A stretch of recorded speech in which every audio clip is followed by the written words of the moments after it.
obra de nosso Senhor Jesus Cristo teria sido incompleta e imperfeita, e a nossa fé seria inútil se ele não tivesse voltado à vida, conforme Paulo relata na primeira carta aos Coríntios, capítulo 15, versículo 5. A ressurreição marcou o término da sua obra salvífica sobre a terra. A ressurreição de Jesus Cristo fez com que o cristianismo se tornasse uma religião diferente de todas as outras que já existiram antes. Ele é o único Salvador que ressuscitou dentre os mortos.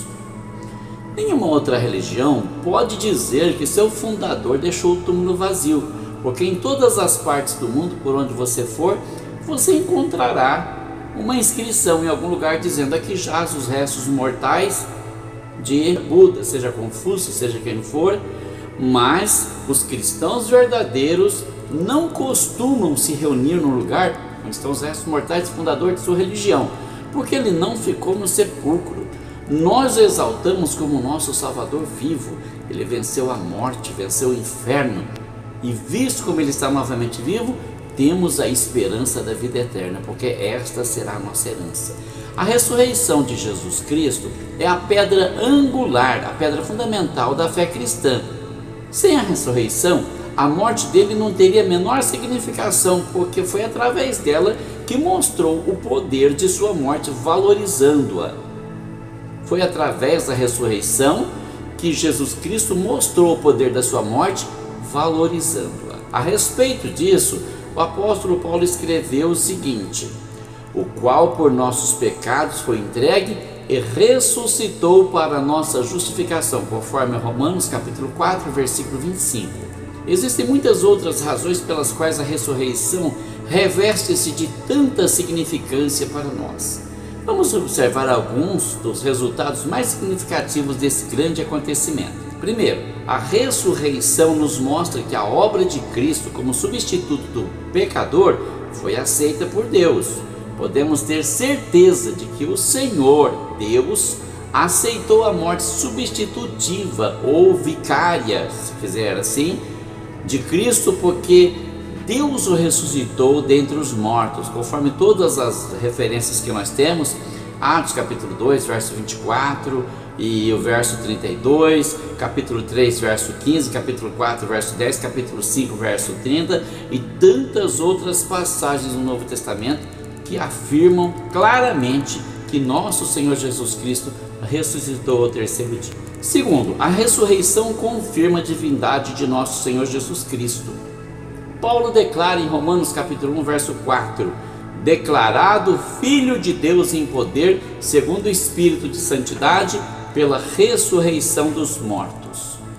Terceiro, em virtude de sua ressurreição, Cristo tornou-se nosso sumo sacerdote na presença de Deus, conforme a carta aos Hebreus capítulo 9, versículo 24.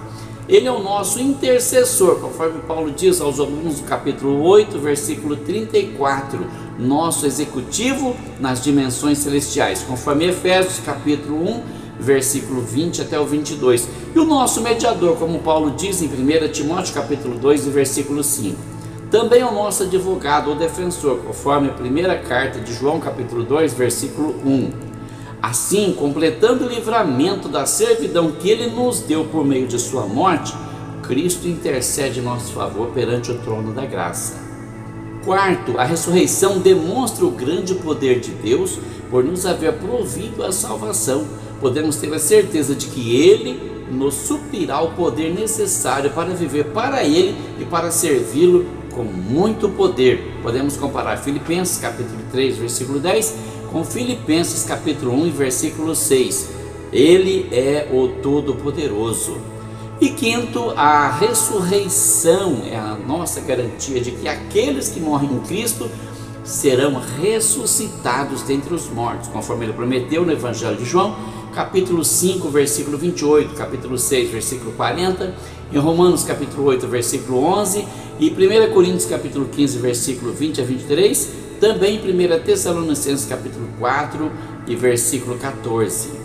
A ressurreição foi uma apropriada conclusão da missão salvadora de Cristo. Tudo foi planejado desde a eternidade passada, mas foi colocado em execução quando Deus rompeu a cadeia da existência humana através da encarnação. Tendo vivido uma vida perfeita, Cristo morreu como perfeito substituto dos pecadores, pagando a penalidade imposta ao pecador. Ao fazer assim, ele acalmou a ira de Deus, reconciliou o pecador com Deus e restaurou ao pecador a capacidade de reagir favoravelmente ao Espírito Santo.